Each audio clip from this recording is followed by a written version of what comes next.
Para sutresna budaya basa Jawi sugeng pepanggihan malih kalian Subadi Prawata. Ing kalodhangan menika badhe ngaturaken waosan buku basa Jawi Cerita Cekak. Anggitanipun Sri Wijayati kanthi irah-irahan gegayuhane Pertiwi.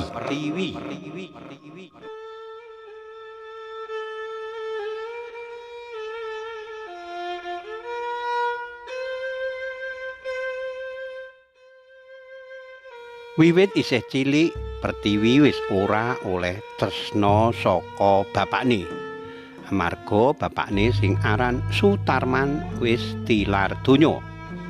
Pertiwi melu ibune, sawijining ibu rumah tangga sing klebu golongan ekonomi kurang mampu. Nalika iku Jatmika ngupaya goleki keluargane Sutarman. Jatmika kancane kerja Sutarman sing mapan ing Jakarta. Mung paitan nomer handphone. Dheweke goleki keluargane Sutarman. Bojone sing aran Wartini lan anake sing dedunung ing kutha cilik ing Jawa Timur. Jatmika goleki alamate Wartini nganti bisa ketemu. Wartini mapan ing bangunan omah kuno. Wartini lan ibune kang aran Suminah. Pernikahane Wartini lan Sutarman diparingi momongan bayi wadon sing dijenengi Pertiwi. Jeneng sing ngemu teges lan panyuwunan supaya dadi bocah sing migunani lan bekti marang Ibu Pertiwi. Nasib becik ora nyartani Sutarman. Nalika iku Wartini lan Sutarman bebrayan urip mulya, ora kurang sawiji apa. Nanging Gusti Allah paring pacoban. Sutarman nandhang lara. Larane kuwi janjane wis suwe nanging ora dirasakake. Mula gandeng wis ora kuat ngrasakake lara, Sutarman digawa menyang rumah sakit ing Malang. Wis sawetara Sutarman opname. Obat saka dokter ya wis diombe. Nanging umur pati wis ginaris dening Gusti kang hakarya gesang. Sutarman ketimbalan sowan marang pangeran. Sutarman tilar donya, ninggal bojo siji lan anak wadon siji.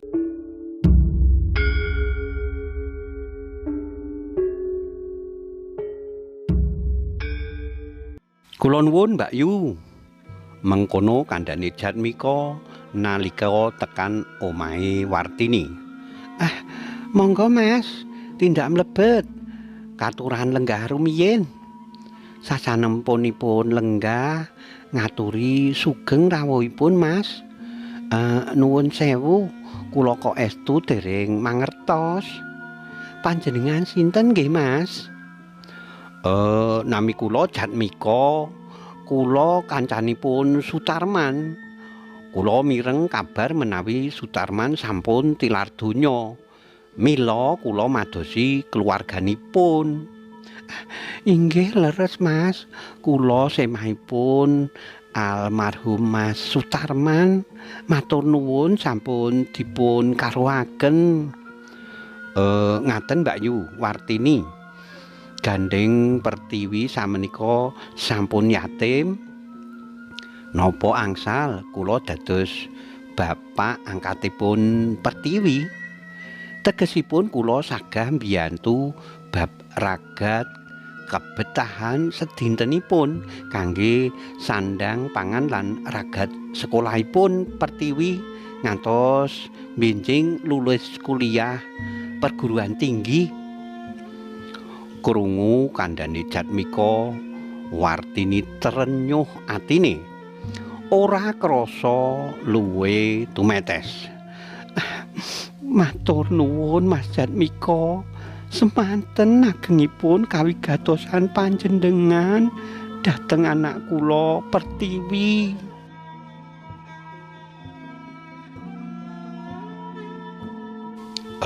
Gandeng sampun pinanggih wilujeng, kula nyuwun pamit wangsul dhateng Jakarta.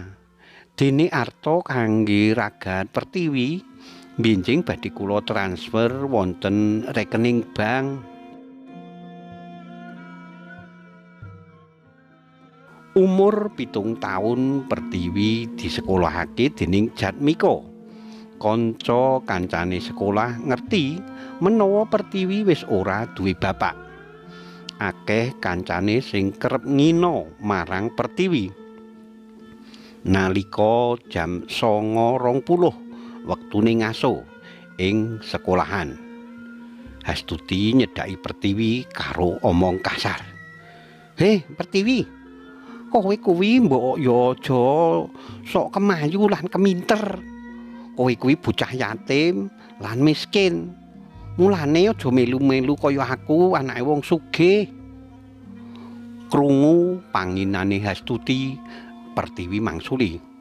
"Ya wis, senajan miskin, aku ora tau ngrugekake kowe lan ora njaluk apa-apa marang kowe to." "Heh, Pertiwi, dasar bocah ora duwe isin lan ora dong. Bisa meneng ora?"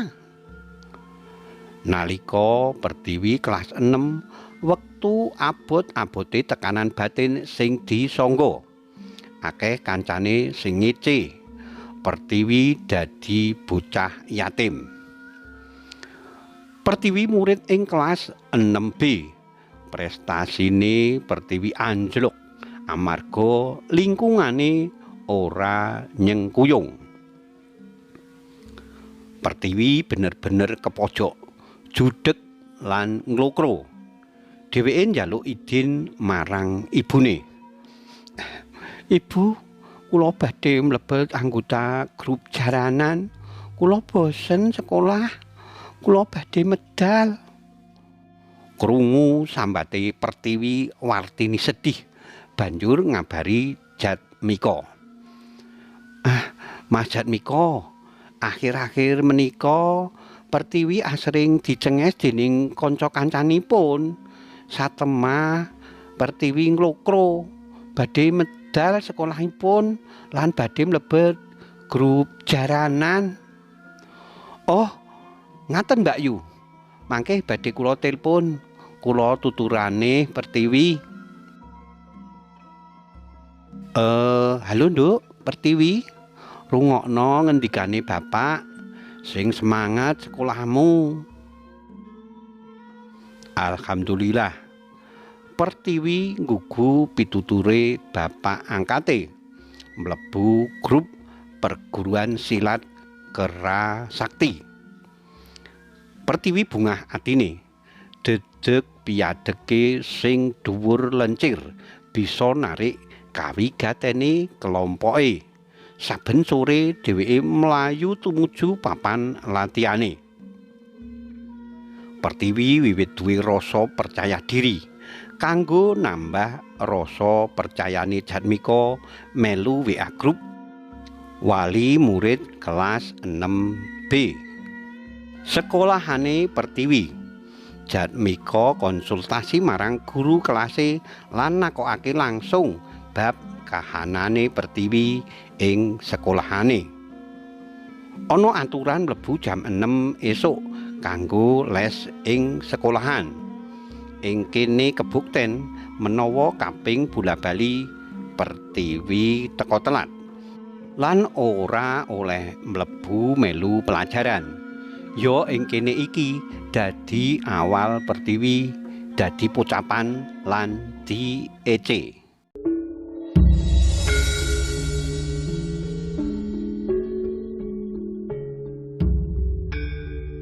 Pancen biasa sawise salat subuh Pertiwi ora turu maneh, murih ora telat tekane ing sekolahan. Nalika wektu ngaso ing sekolah Pertiwi ngantuk lan keturon ing kelas. Nalika guru mlebu kelas, kancane sekelas lagi ngrubung kabeh. Guru banjur gawe video lan diunggah ing grup. Tujuane kanggo pelajaran lan ancaman. "Nyuwun pangapunten Guru, Sikap damel video lan diunggah ing grup wali murid menika tumindak ingkang boten sae. Namung damel kahanan saya ruwet. Kenging napa kok mboten Pertiwi ditakeni langsung napa sebabipun?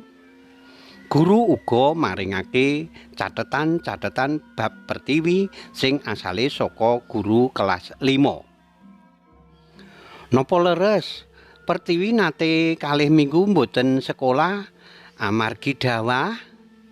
Napa niku sebabe? Pitakone guru. Napa guru pirsa menawi Pertiwi menika lare yatim?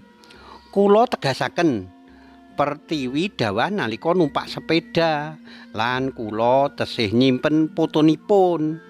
Boten wonten pengaruh dhateng otakipun. Wonten gosip saking murid ingkang sumebar dugi guru menawi Pertiwi keset sekolah amargi badhe dipun nikahaken. Pramila Pertiwi ampun dinikahaken riyin, Pak, supados nglajengaken sekolah riyin. Ngaten guru. Punika sedaya fitnah, sedaya salah. Kula matur ingkang leres. Kula bapak angkatipun Pertiwi. Pertiwi badhe kula sekolahaken ngantos lulus perguruan tinggi. Tamat SD Pertiwi kedah mlebet SMP negeri. Guru uga mbela diri kanthi nuduhake lan ngirim fotone wong lanang kang digosipake dadi calon bojone Pertiwi. Menika fotonipun sinten, Pak? Woh, menika fotonipun pemborong asal Solo ingkang nate dhahar ing warunge ibunipun Pertiwi. Tekan wektune ujian, Pertiwi nempuh ujian akhir sekolah. Pertiwi bisa lulus kanthi prestasi juara nomor 2. Nalika foto gawe album kenangan kelulusan, fotone Pertiwi digawe ukuran gede lan dikirim marang Jatmiko. Selamat anakku Pertiwi. Pungkasane kowe bisa lulus kanthi biji sing apik banget. Pertiwi mlebu SMP negeri. Jeneng Pertiwi sing tau kucem saiki lekas pulih dadi apik. Nalika iku ana tryout saka sekolah SMP negeri. Ora akeh siswa alumni sekolahane Pertiwi sing milih tryout ing SMP kang dianggep favorit ing njaban zonasine kuwi. Pertiwi melu kepilih mlebu ing sekolah kuwi tanpa tes. Ndeleng bijine tryout Pertiwi oleh beasiswa kanggo mlebu SMPN kasebut. Wektu pandemi, murid-murid sekolah online ing omah. Pertiwi ora duwe handphone sing standar, mula dheweke milih nggarap soal nganggo komputer ing sekolahane. Saiki Pertiwi lega atine amarga ditukokake handphone anyar karo bapake angkat. Dadi bisa lancar nggarap tugas. Pertiwi, muga-muga kowe dadi bocah pinter, migunani tumrap keluarga, nusa, bangsa lan negara. Kula gadah gegayuhan kepengin dados polisi wanita. Wektu terus lumaku. Pertiwi lulus SMP negeri kanthi biji sing apik.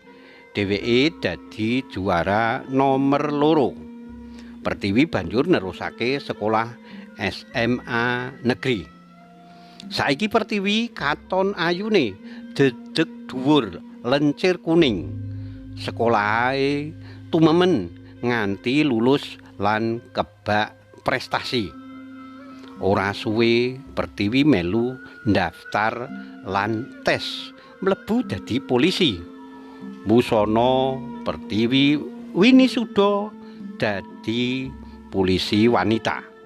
Bantul 2000 selangkung. Karipta dening Sri Wijayati. Cariyos menika kapetik saking kalawarti basa Jawa Jaka Lodang nomor 51 tanggal 3 Mei 2000 selangkung ing Ngayogyakarta. Matur nuwun awit kawigatosanipun saged bepanggihan malih wonten ing cariyos-cariyos sanesipun. Matur nuwun. Nuwun.